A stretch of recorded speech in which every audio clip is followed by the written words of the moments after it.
Hey, we're back for our last session tonight.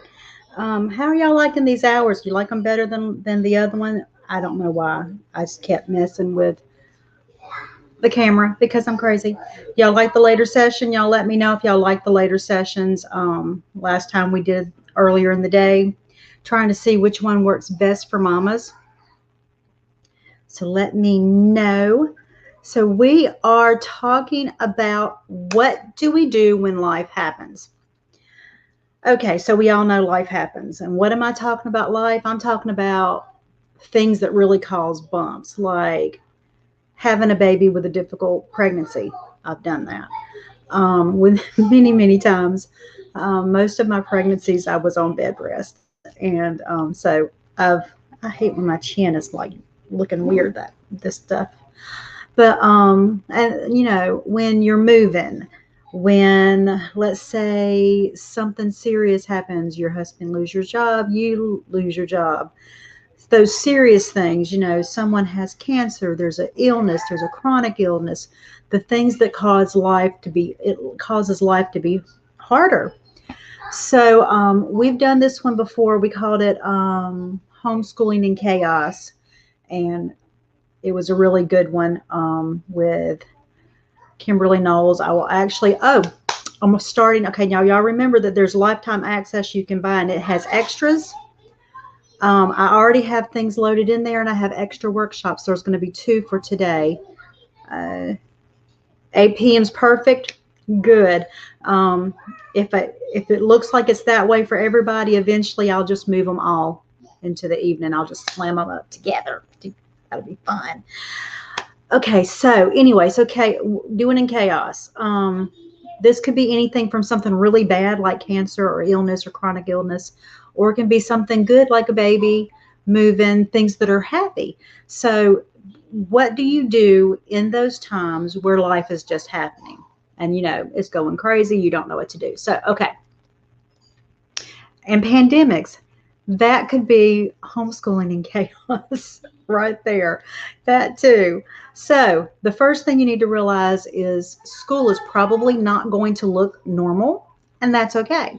School doesn't have to look normal. Homeschooling does not have to look like school. They are still learning something. They're learning something from their mama and how she handles the situation. They're learning something from life skills that are important, how to manage life when things are not going quite normal.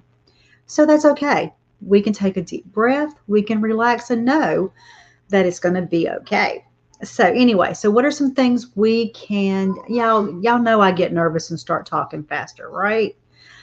I'm going to tell you a story to help me relax and you relax. When I first started doing professional home educator, originally we did it in person. It was once a month. We met, we had breakfast. It was great. But people would not be able to come, and they'd say, "Can you record it? Can you record it? Can you record it?" I said, "Well, okay, and then I found a way to record it. And then after a couple of months, I realized, hey, you don't have to go somewhere once a month and do this. You can actually do it at home. And it was actually a better fit for my family. And then suddenly I realized we could do a workshop every weekend. So now here we are 3 years later with over 2 years worth of videos for free in the main group. So that's where we are. Now, so what are some of the things that we can do? For one thing, school can help life look normal. So I do not recommend just dropping school unless you absolutely have to. There is learning there, but let's tailor the school, because if you keep there, if something really went wrong and you had to put them back in public school, not that that's the end of the world, but if you keep their math and their language arts strong, then everything else comes around. So you can streamline school, but be consistent with school. You can go down to math, language arts, or just reading for fun. That's what I do every summer. We do math or math games, and we do reading. I usually pick nonfiction and a fiction that mesh together. So you can find stuff like that. But it's okay to take it down when things are going bad. Now, we would not want to do that for 2 or 3 years. Eventually, the chaos becomes normal, and that's just normal. but it's okay to streamline when things are rough. So realize that language arts are school too. It is important for them to know how to manage the house. It's like the year I had the baby when things were, I told y'all that earlier today how rough it was the first 2 years I had Lacey. My kids had to pick up the slack, and they did a lot of cooking. They did a lot of the cleaning. They were picking up the slack because she was crying almost 24/7. It was a rough year and a half, almost 2 years. So they were picking up slack. My husband picked up the slack. We worked together. I was, crying while I was taking care of a baby, and then I had my own health issues. So it's okay for them to learn life skills. It's okay because they're watching us. They learn how to manage things. They learn how to, I'm not talking about little kids. Little kids do not, but teens can cook and, help out in the house. So you balance that and you realize that this is okay, that there are times that life skills are school too. And like I just said, see, I get ahead of myself. Our children learn how to live and handle the hard things by watching our examples. And so we want to give ourselves grace and give ourselves mercy, because a lot of times we're easier on other people than we are on ourselves. And so these are some of the things that I suggest that you do. Now, if things are really, really rough, let's say someone's been diagnosed with an illness and it's just rough, I would switch curriculum and put kids on something online just to give them consistent work. You can do math games. Game Schooling with My Little Poppies has awesome community on Facebook that you can ask for suggestion of games, and they will give you all sorts of names. You can find things for free on Pinterest. You can find games online. There's lots and lots of learning games that you can find and use to continue their skills and move forward. My kids use teaching textbooks online. Teaching textbooks, yeah. You can use that, and that can move toward being and doing math. Reading for fun. I found my school district actually gives their kids fiction and nonfiction together. I do that every summer if things are rough, or pandemic happened, things were rough, the kids were kind of freaked out. We were all freaked out in the beginning. I think we're a little bit more chill now. But we moved to math games and reading for fun. That was just something that we needed. So those are some examples. Let's see, I got another comment.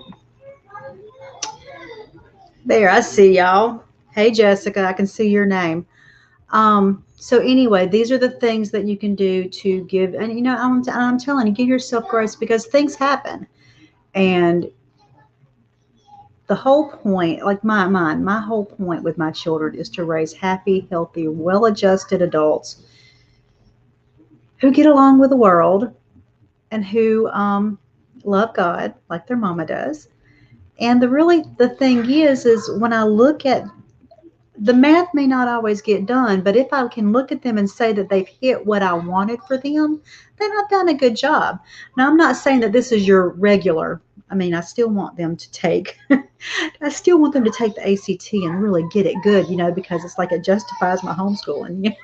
We want them to do a good job and we want them to know the things. But sometimes when life is bad, and there are reasons. I talk to parents all the time who are in crisis mode, and homeschool in the beginning was a band-aid, but at the same time, as time went on, they saw the benefits, and I saw changes in the family because they were you're able to connect. Use those hard times to connect and make a connection between you that may not be there. Be able to sit down with your child and be able to talk the hard things, because that's school too. We're teaching them how to move and go through life. And so, but most of all, let's just give yourself grace when life hits and it's a hard thing. That's one thing. For let's call this, COVID 2020, we need to give ourselves grace.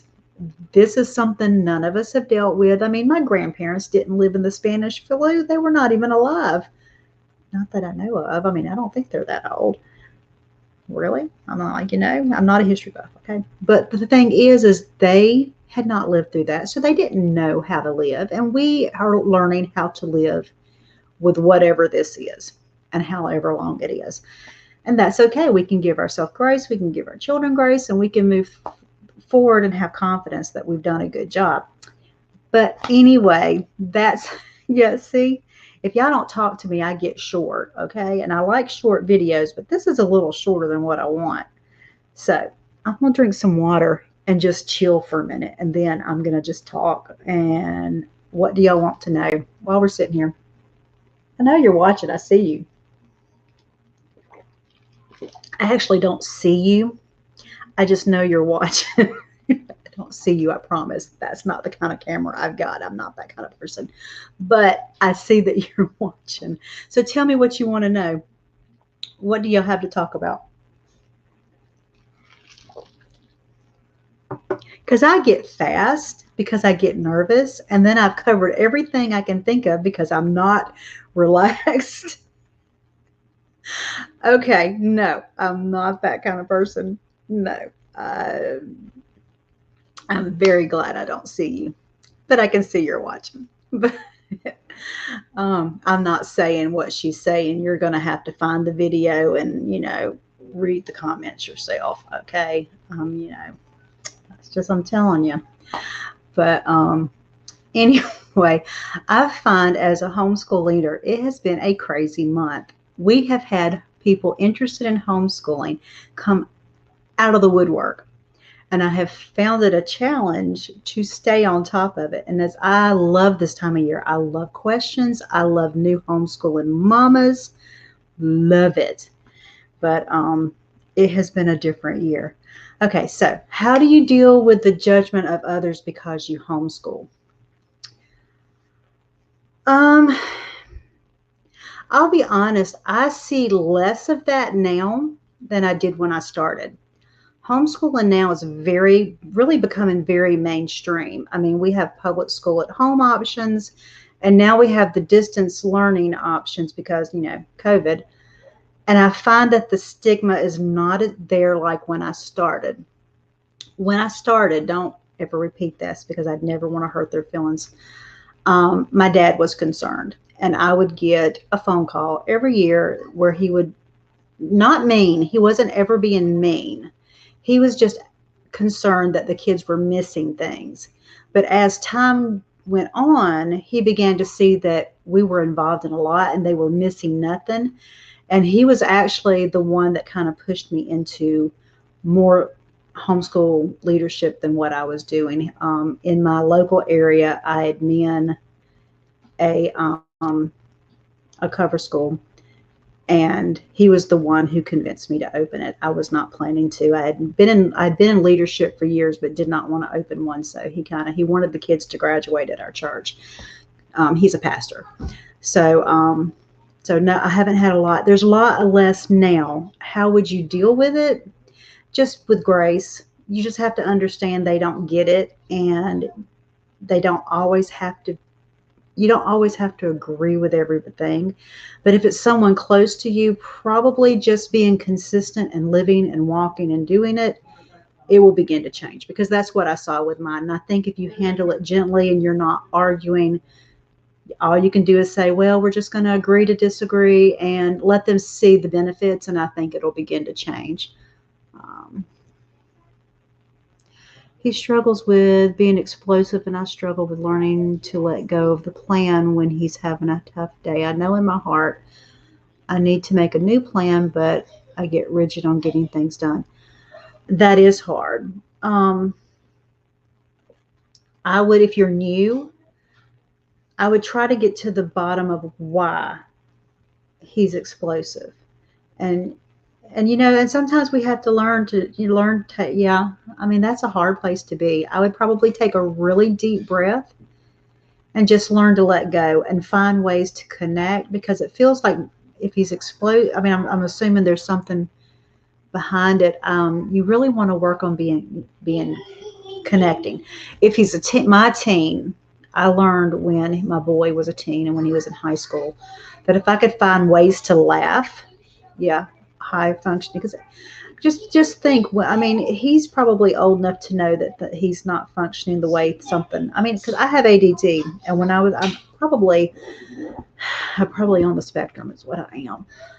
Let's just be honest. Almost everybody with ADD is probably on the spectrum too, and I knew that I was not processing something right. And when you're a child, that's what I mean. And so I would just find ways to connect. I would grab some games. I mean, there are math games. If you just dial back to math and reading, find things he likes and find ways to connect, because a lot of times that connection helps heal and help. I mean, I know my boy, he would have such mood, and he's probably ADD, but he would have such mood, and if I could find ways to laugh and get him to laugh, it's like there'd be a tension release, and it would be so helpful. So I learned really early with him that if I could find ways to keep him laughing, um, and that's just, it's hard. Yeah. I mean, just think how you feel when you're frustrated with something and you don't understand how to do something. We get angry with ourselves, and that's hard. And he's young, so he doesn't have the maturity to work through it. My mama was so good with me. I would get so stressed and rung up with menus from a restaurant because there's like a time limit. You know how it is. And I would literally start having a panic attack in restaurants. And that woman taught me how to maneuver that menu and just break it down and said, okay, you don't like this. You don't like this. Don't even look at it. So it's like you got to it's like you have to move through. Yeah. I mean, that's how a lot of time with ADD and with autism, it's like you're younger and we catch up. I'm telling you, but I was a late bloomer. That's one of the reasons I'm probably an older mother. I traveled the world. It's like I got out of my house and I went all over the place. But I was older. So I would probably look for ways to connect, because that's probably what he needs. And he needs to know that it's okay and he's okay, and that even when there are explosive days, that his mama still loves him and it's still okay. And I mean, it's rough on us too. When they're having a rough, I mean, it's just good. And give yourself permission. Find some games or things you like to do that go along with the school. It could be math games. It could be reading games, ABC game. I mean, like bananagrams, stuff that when things are just bad, you say, hey, let's play a game. And he's still learning, but it's giving you space. Or if there's books on tape he likes, find some audio books and say, okay, let's have a quiet day and then listen to things. So I know I still feel so young. I mean, I'm 50 this year, and I'm like, I still think, what is going on? I mean, why am I 50? I don't feel 50. I feel much, much younger. See? And it helps. Yeah. I mean, that's one thing, especially when you first start homeschooling and there's problems. I always say, let's look at what's going on and find some way. Like if there's not I'm like, when people first start homeschooling, I say, look, work out what the diagnosis is. If you think there's something underlying, find the diagnosis first and work on that first before you worry about anything else. And then start worrying about curriculum and all that, because you've got to heal those things that are going on before you can move forward. And that's just wisdom, because I'm like, for me, I'm go back to my goal. I want to raise healthy, happy adults who are well adjusted, they can function, and they love God. That's my criteria of what I want for my children. And when I look at that and remember that, then I'm okay that one of them's not becoming a doctor or one of them's not becoming a lawyer, and those were not the goals to begin with. So we're going to talk about that in the morning. We're going to talk about goals and setting goals for our homeschool. Because that's a helpful thing to have, because when you have it, then you sit it on your you remember your why you're homeschooling, you remember what your goals are. Then when things are tough, you can go back and look at them, and you don't have to stress, because then you go back and say, oh, this is what I want, and I'm not going to get my attention pulled everywhere else and being pulled off track, because that was not what I planned. So That's what I do. So what else? Y'all got anything else? Because those were some good questions. Those are good thoughts. That's what I want. And when I talk to people, then I know what's going on. But yeah, that connection. I think it's probably. I heard somebody say one time that preteens and teens actually need their mother at home more than toddlers. And I had never thought about that. And now that I've had one graduate, and I have Juliana graduates this year, and then I have a new freshman, and I have a middle schooler, I really realize that it is very important for that connection with that mom. And if you can't be at home all the time, I'm not saying you have to be at home all the time, but I'm just saying that connection is super important. And you have to make time for, my seventh grader would like to be so unconnected from me, but she needs me. Well, she acts like she wants to be unconnected. She really doesn't. But if I can pull her in and I'm like, oh, here, and I start talking about something she likes, then she relaxes and we talk and we connect and things are better. And that's just how it is. Kids need that connection, especially those teens, right? I'll show y'all connection. He'll get mad at me. My 19-year-old brings me gifts. Let's see, right here. You see that gift he brought me today? He loves me.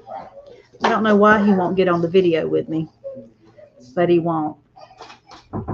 Sometimes he comes in here and kisses my head. He's a good boy, but he graduated last year. He has not gone to college yet. I have high hopes that he will eventually, but right now he's making the money with his daddy. I need to tell his dad to stop paying me money. He'd go to college then, wouldn't he? He thinks he's a big spender now. He's so cute. But anyway, I'm going to wrap this up, and I will see y'all tomorrow at 2. We have coffee with Devin. That's just kind of like my personal thoughts that I think y'all need. Like I'm not giving you my personal thoughts all the other times. And then we have, what do I name them? I always forget what I name these things.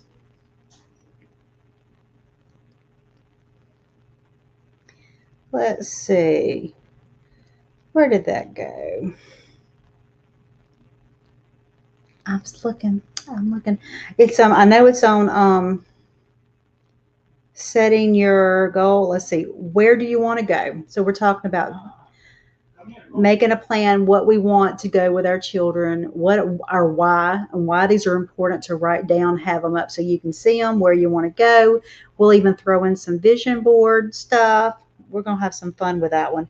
And then at 8 o'clock, we're going to talk about socialization and extracurricular. So that is tomorrow. And on Wednesday, we've got tips and tricks for balancing ages. That's and homeschooling littles. And Thursday, we've got special needs and working from home. I will probably put an extra workshop in here. I do not feel real qualified with special needs, but I can show you where to find some resources, some really good resources, and we're building on that. And then on Friday, we've got all things high school and when to find help and where, because we all need help sometimes, especially me. But I will see y'all soon. Let me know what you need in the comments. I will try to find and put some resources in here tonight. I like to have some resources that go along with the video. And I will see you tomorrow at 2. Bye, guys.